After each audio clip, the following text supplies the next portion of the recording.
अब अपने से कल्पना करो, जो इंसान 1888 में लंदन पढ़ने गया होगा वो इंसान कितना रईस रहा होगा। पूरा जीवन एक धोती एक डंडा लेके बिता दिया, जेल में लेटरिन तक साफ कराया गया था महात्मा गांधी से। भारत के लिए वो उन्होंने कुछ नहीं किया था ऐसा, लेकिन ये था उस समय महात्मा गांधी को कोई जानता उनता नहीं था।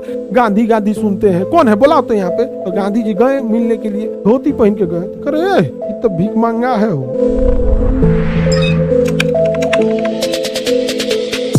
नैरेटिव सेट कर दिया गया है कि गांधी जी जो थे वो विभाजन चाहते थे या गांधी जी की वजह से विभाजन हुआ। ये एक नैरेटिव सेट किया गया है ताकि जिन्ना के कमीनापन को ढका जा सके, जिन्ना के कमीनापन को ढका जा सके। जिन्ना ने जब देश को तोड़ा तो कोई ना कोई ये सवाल पूछता कि तुम लोग क्या कर रहे थे, क्यों नहीं रोक पाए, क्यों नहीं रोक पाए। तो एक बढ़िया से करके किसके ऊपर फेंक दिया, सर गांधी जी के ऊपर फेंक दिया। तो गांधी लोग पॉलिटिकल नहीं थे। बाद में देखिएगा सारे लोग धीरे धीरे पॉलिटिकल हो गए, गांधी जी पॉलिटिकल नहीं थे। इनके ऊपर इस बात का आरोप लगा दिया गया कि गांधी ने क्या किया, देश का विभाजन, जबकि देश का विभाजन अंग्रेज और जिन्ना ने किया। ये दो ही लोग जिम्मेदार थे। और उस समय जो धार्मिक उन्माद इतना ज्यादा फैल गया था जिसका कोई हद नहीं। समझ में आ गया कि नहीं आ गया। तो अब एक दिमाग में सेट कर दिया गया ये सब चीजों गांधी जी के। अब कस्तूरबा गांधी जो थी, इनकी क्या थी भैया पत्नी। इनके कितने पुत्र थे, 4। हरिलाल, देखिए दुगो में लाल होगा, हरिलाल मनीलाल, दुगो में दास होगा, रामदास देवदास। हरिलाल मनीलाल रामदास देवदास, हरिलाल मनीलाल रामदास देवदास, हरिलाल मनीलाल रामदास देवदास, हरिलाल मनीलाल रामदास देवदास, हरिलाल मनीलाल रामदास देवदास। आगे बढ़े, किसी को दिक्कत। हरिलाल मनीलाल रामदास देवदास। जमनालाल बजाज को इनका 5वां पुत्र कहा जाता था। जमनालाल बजाज महात्मा गांधी को बहुत मानते थे, एक बहुत बड़े उद्यमी जमनालाल बजाज थे, समाज सेवी थे। जमनालाल बजाज को महात्मा गांधी का 5वां पुत्र कहा जाता था। उनकी उच्च शिक्षा के लिए भावनगर से पढ़ाई की। फिर वो पढ़ाई करने के लिए कहाँ चले गए, लंदन चले गए। देखिए 1888 ईस्वी में, 1860 में अपनी उच्च शिक्षा प्राप्त बैरिस्टर के लिए वो कहाँ चले गए थे, लंदन। अब अपने से कल्पना करो, जो इंसान 1888 में लंदन पढ़ने गया होगा, जो इंसान 1888 में लंदन पढ़ने गया होगा, सोचिए आज से लगभग 150 साल पहले, लंदन पढ़ने गया होगा। वो इंसान कितना रईस रहा होगा, कितना रईस रहा होगा। आज आप अपने पिताजी से कहिए कि पिताजी 5 दिन के लिए लंदन घूमने जा रहे हैं, आपके पिताजी ऐसा मार मारेंगे ना, कुल पैसा बर्बाद करेगा। पैसा फूंकने के लिए, अरे लंदन जाएगा पढ़ने के लिए, मार कपार फोड़ दे के, मुआ दे के, दूसर पैदा हो तो मुआ देख रहा, मुआ हो तो लंदन मुआ देख रहा के ये मुआ देगा। हम सोच सकते हैं महात्मा गांधी जो था उस समय 1888 में कहाँ गए थे, लंदन पढ़ने के लिए। पैसा था कि नहीं था। अब आप देखिए महात्मा गांधी पूरा जीवन एक धोती एक डंडा लेके बिता दिया महात्मा गांधी ने पूरा। आज के डेट में कोई इंसान वो करने जाएगा, नहीं करेगा। इससे बस ये होता है ना कि थोड़ा इंसान मतलब इस तरह से जो मतलब आप इंसान को नैरेटिव सेट कर रहे हैं गांधी के बारे में। बहुत अमीर इंसान थे, पैसा बहुत था, पढ़े लिखे बहुत थे, और जो वहाँ वकालत करके आए थे ना, वहां से वकालत करके आए और इंडिया जब आए तो अफ्रीका से इनको बुलाहट आया था। अफ्रीका से इनको क्या आया था, बुलाहट आया था कि आइए हमारा केस लड़ने आइए। और 1888 में LLB की पढ़ाई पढ़ के क्या बने थे, बैरिस्टर बने थे। 1891 में पढ़ाई पूरी करके भारत लौटे और बम्बई में क्या करना चालू किए, गुजरात और बम्बई के आसपास वकालत आरंभ किए थे। लेकिन एक गुजराती व्यापारी, नाम था उसका दादा अब्दुल्ला, दादा अब्दुल्ला, एक गुजराती व्यापारी था, उसका नाम क्या था, दादा अब्दुल्ला। दादा अब्दुल्ला का अफ्रीका में व्यापार चल रहा था, अफ्रीका में व्यापार चल रहा था का केस लड़ने के लिए वो दक्षिण अफ्रीका के ट्रांसवाल की राजधानी प्रिटोरिया में चले गए, जहां रंग भेद का सामना करना पड़ा। अब सोचिए ध्यान से, ये जब वकील की पढ़ाई करके आए इंडिया में तो बम्बई वंगे में वकालत कर रहे थे, लेकिन एक गुजराती व्यापारी दादा अब्दुल्ला का केस साउथ अफ्रीका में था और वहां पर अंग्रेज उनके अधिकार को दबा रहे थे, दादा अब्दुल्ला। तो ये चले गए वहां पे केस लड़ने के लिए। ये कहाँ चले गए, केस लड़ने चले गए। कहाँ केस लड़ने गए थे भैया, तो साउथ अफ्रीका में गए थे। अब हम इंटर द मिशन देखना चालू कर दीजिए। अब इंटर द मिशन हो गया, इंटर द मिशन हो गया। महात्मा गांधी का बहुते हो गया बचपना का कहानी, इंटर द मिशन हो गया। भारत से कहाँ गए पढ़ने के लिए, गुजरात से पढ़ने के लिए कहाँ गए, लंदन पढ़ने गए। पढ़ के आए तो वकालत यही कर रहे थे। जब यहाँ वकालत कर रहे थे तो यहाँ पे अफ्रीका में भारतीयों का व्यापार था, गुजराती व्यापारी होते ही हैं, तो इनका कुछ व्यापार था, अंग्रेजी से लूटना चाहते थे सब। तो महात्मा गांधी को बुलाया गया यहाँ पर दादा अब्दुल्ला द्वारा। यहाँ पर। अब महात्मा गांधी यहाँ जब गए तो महात्मा गांधी को रंग भेद का सामना करना पड़ा। तब वो कह रहा है सब कि काला आदमी है यहाँ क्या कर रहा है, क्योंकि इंडियन आदमी थोड़ा सांवला होता है। तो महात्मा गांधी को रंग भेद देखना पड़ा। और महात्मा गांधी ने जब देखा वहां पर तो यहाँ दादा अब्दुल्ला को केस जिता दिए थे। महात्मा गांधी ने दादा अब्दुल्ला को केस जिता दिए। और वहां एक भारतीय महिला जो थी वो जब गांधी के पास रोने लगी तो गांधी अफ्रीका में ही रुक गए और कहे कि मैं यहाँ सबको न्याय दिलाऊंगा, मैं यहाँ सबको न्याय दिलाऊंगा। एक भारतीय महिला थी जिसको अंग्रेज भारत से अफ्रीका ले गए थे सब। एक भारतीय महिला थी जिसको अंग्रेज अफ्रीका ले गए थे। उसके हस्बैंड को दिन भर गुलामी कराता था सब। तो हस्बैंड को गुलामी कराने के लिए लड़ाई में झोंक दिया सब। उसका महज 3 महीने का बेटा था। उस नौकरानी का 3 महीने का बेटा था। उस नौकरानी को कह सके तुमको काम करना है तो वो अंग्रेज सब पार्टी कर रहे थे सब। तो बर्तन साफ करना, ये देना, किसी को चाय पानी नाश्ता सब देने के लिए। तो अंग्रेजों की पार्टी थी, 2 दिन की पार्टी थी। तो अंग्रेजों ने उस महिला को छुट्टी नहीं दिया 2 दिन तक। और 2 दिन तक छुट्टी नहीं दिया। उसका बेटा,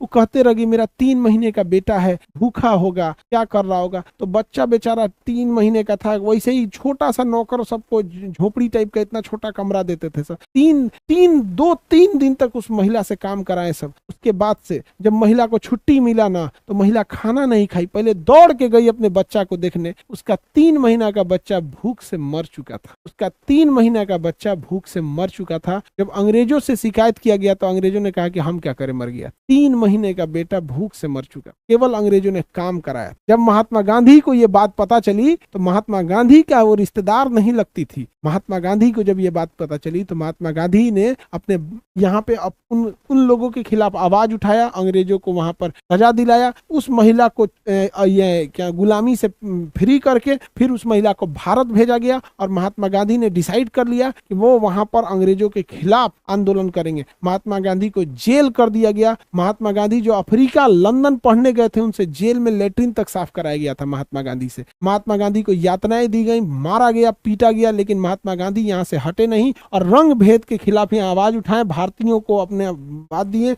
नेटाल कांग्रेस की स्थापना किया, इंडियन ओपिनियन नाम की पत्रिका लिखा और महात्मा गांधी यहाँ पे बहुत आंदोलन किए। जिसकी सूचना भारतीयों को मिलने लगी, भारत के लिए वो उन्होंने कुछ नहीं किया था ऐसा, लेकिन ये था कि बोर की लड़ाई में इन्होंने अंग्रेजों जो घायल सैनिक थे उनकी सेवा भी किए थे यहाँ पर। और महात्मा गांधी जब यहाँ पे सफल आंदोलन कर दिए तब महात्मा गांधी जब भारत आए थे 1915 में, तब महात्मा गांधी जब यहाँ आए भारत में तो लखनऊ अधिवेशन में आए तो बिहार से गए थे राजकुमार शुक्ल ने महात्मा गांधी को कहा कि हम धन्य हो गए आपसे मिलकर। तो महात्मा गांधी ने कहा कि मैंने तो भारत के लिए ऐसा कुछ किया ही नहीं है, आप हमको कैसे जान रहे हैं। तो राजकुमार शुक्ल ने कहा कि मैं शिक्षित व्यक्ति हूँ, किसानों का नेतृत्व करता हूँ, मुझे पता है कि आप अफ्रीका जो दूसरे का देश है वहां आपने अंग्रेजों को किस तरह से वहां पर उन्होंने अपने सेवा दिया, किस तरह रंग भेद के खिलाफ आवाज उठाए, किस तरह से आपने अफ्रीका में किया। एक हाथ जोड़कर विनती है, कृपया करके हमारे बिहार चंपारण में चल आइए, वहां 3 कठिया प्रणाली है, अंग्रेज जबरदस्ती नील बुआते हैं, सब मुकदमा कर देते हैं, सब पुलिस मारने लगती है, ना हम पुलिस से भिड़ पाते हैं ना हम मुकदमा झेल पाते हैं। आप वकील हैं, आप इतने बड़े आदमी हैं, आप आ जाएंगे तो हमारी 3 कठिया प्रणाली समाप्त हो जाएगी। तो महात्मा गांधी ने कहा था कि मैं अभी अभी भारत आया हूं, मैं अगले साल स्वयं आऊंगा, वहां पर वादा करता हूं। फिर महात्मा गांधी 1916 के बाद 1917 में जब चंपारण पहुंचे तो राजकुमार शुक्ल और वहां पे जितने स्टूडेंट थे यंग, वो रेलवे स्टेशन पे आए महात्मा गांधी को रिसीव करने के लिए, क्योंकि उस समय महात्मा गांधी को कोई जानता उनता नहीं था। स्टूडेंट्स पढ़ाई करते थे अखबारों में, कभी दूसरे की पत्रिकाओं में कि एक ऐसा व्यक्ति है जो अंग्रेजों को झुका सकता है। जब महात्मा गांधी आए तो कहे कि यहाँ पे आप लोग बैठिए और आंदोलन करिए। जैसे बैठे तो मोतिहारी का डिस्ट्रिक्ट कलेक्टर यानी डीएम ने आदेश दिया कि आंदोलन खत्म कीजिए वरना मुकदमा करेंगे। तो महात्मा गांधी ने स्वयं लिखा था डिस्ट्रिक्ट मजिस्ट्रेट को कि डिस्ट्रिक्ट मजिस्ट्रेट को यह पावर नहीं है, ब्रिटेन का अधिकार है, हम शांतिपूर्ण धरना दे सकते हैं। तो लोग डर के मारे भाग गए, लेकिन महात्मा गांधी और 10-15 आदमी वहीं पे आंदोलन में बैठे हुए थे लोग, अब बाकी आदमी डराइल था। और जो यंग जनरेशन के लड़कवा थे सब, इसे तो और मुकदमा से डराता है सब, चप्पल हाथ में लेके बैठल था सब, अगर पुलिस आएगी तो हम भाग जाएंगे। देहात में ना चप्पलवा हाथ में लेके भागता है सब, ऐसे हवाई चप्पल लेके हाथ में बैठल था सब, यही गांधी पकड़ा है तो पकड़ा है, हम भाग जीते यहाँ पुलिस आएगी तो। लेकिन गांधी जी क्योंकि वकील थे, गांधी जी डरे ही नहीं। डीएम बेचारा परेशान हो गया। डीएम कहा कि यार ये आदमी हट नहीं रहा है। जब आंदोलन दूसरा दिन आया, पूरे मोतिहारी चंपारण में हल्ला हो गया कि अरे भाई कौन बूढ़ आदमी आइल है, वो अफ्रीका से आइल है, दुकान मंतर फूक ले है कि अंग्रेज सब उससे डरा रहा है, सब अंग्रेज सब क्या हो रहा है, सब डर रहा है सब। तो इसी की तरह हो गया, सारे लोग भीड़ लगते गया, इतनी भीड़ हो गई कि अब पुलिस ने कहा कि अब इतनी भीड़ को हम नहीं संभाल पाएंगे। अब महात्मा गांधी ने कहा कि कैसे नहीं मानेंगे अंग्रेज, तो अंग्रेजों ने क्या किया, महात्मा गांधी को जो खाना खिलाने वाले थे बतख मियाँ को कहा कि इनको जहर दे दो, खाने में क्या दे दो, जहर दे दो। तो बतख मियाँ ने महात्मा गांधी को बता दिया कि आपको मारने के लिए जहर दिया जा रहा है। लेकिन इसका जैसे भंडा फूटा तो पूरी तरह से महात्मा गांधी तो पूरी तरह से विश्वास में थे यहाँ पर, और इतनी भीड़ लग गई कि अंग्रेजों को 3 कठिया प्रणाली, जो 20 कट्ठा में 3 कट्ठा नील बोना था, खत्म करना पड़ा। और भारत में एक उम्मीद हुई कि कोई आदमी आया है उसका नाम है गांधी, कोई आदमी आया उसका नाम है गांधी, लेकिन बड़ी भारत का बात बोल रहा है। जैसे चंपारण सफल हो गया तो रविन्द्रनाथ टैगोर ने कहा कि अंग्रेज इतनी आसानी से झुक जाएंगे, मैंने सोचा नहीं था। हे गांधी, मैं आपको महात्मा की उपाधि देता हूँ। तब जाके हो गए महात्मा गांधी। अफ्रीका में अंग्रेजों की बैंड बजा के रख दिया था। आज जो अपने विधायक के खिलाफ नहीं बोल सकता है, वो बोलता है गांधी के बारे में, जो अफ्रीका में अंग्रेजों की सरकार हिला दिया था। जो विधायक के खिलाफ नहीं बोल सकता है, नहीं समझ आ गया। विधायक के साथ एक फोटो लेने के लिए, हे विधायक जी, वो कहता है गांधी जी। मतलब यहाँ पे विधायक, मतलब सोचो यार, बहुत बड़ा चीज नहीं होता है विधायक, मतलब एक ठीक है आपका जनप्रतिनिधि है, लेकिन जो विधायक जी एक फोटो ले लेगा ना विधायक जी के साथ, तो डालेगा विधायक जी से हुआ यहाँ पे, नहीं समझे। महात्मा का थोड़े भारत में कोई जानता ही नहीं था। तो अब हल्ला हो गया भारत में, और वो बिहार में हल्ला होगा तो बिहार में हल्ला कर दिया सब ना कि जादू जानता है। बिहार में हल्ला कर दिया तो कि जादू जानता है। बाद में महात्मा गांधी को जादूगर की उपाधि मिल गई, कहा तो कि कुछ जादू जानता, अंग्रेजन के टोना कर देता है, इसे ना अंग्रेज सभी का बात मान जाते हैं सब। तो महात्मा गांधी का एक नाम जादूगर भी है, महात्मा गांधी का नाम एक जादूगर भी है। तो महात्मा गांधी इसके बाद गुजरात वाले कहा सब खाली बिहार में आंदोलन करबो, गुजरात के सुनी, चलो गुजरात आवो। तो गुजरात में बुलाया गया, तो गुजरात में अहमदाबाद मिल मजदूर और खेड़ा सत्याग्रह किया, अहमदाबाद मिल मजदूर और खेड़ा सत्याग्रह किया, वहां भी जिता दिया गया। तो महात्मा गांधी को कहा गया कि जोन काम में हाथ डालता है मंगल हो जाता है, जिस काम में ये आदमी हाथ डालता है मंगल हो जाता है। तो महात्मा गांधी का एक नाम मंगल बाबा भी है, तो महात्मा गांधी का एक नाम मंगल बाबा भी है, महात्मा गांधी का एक नाम जादूगर भी है।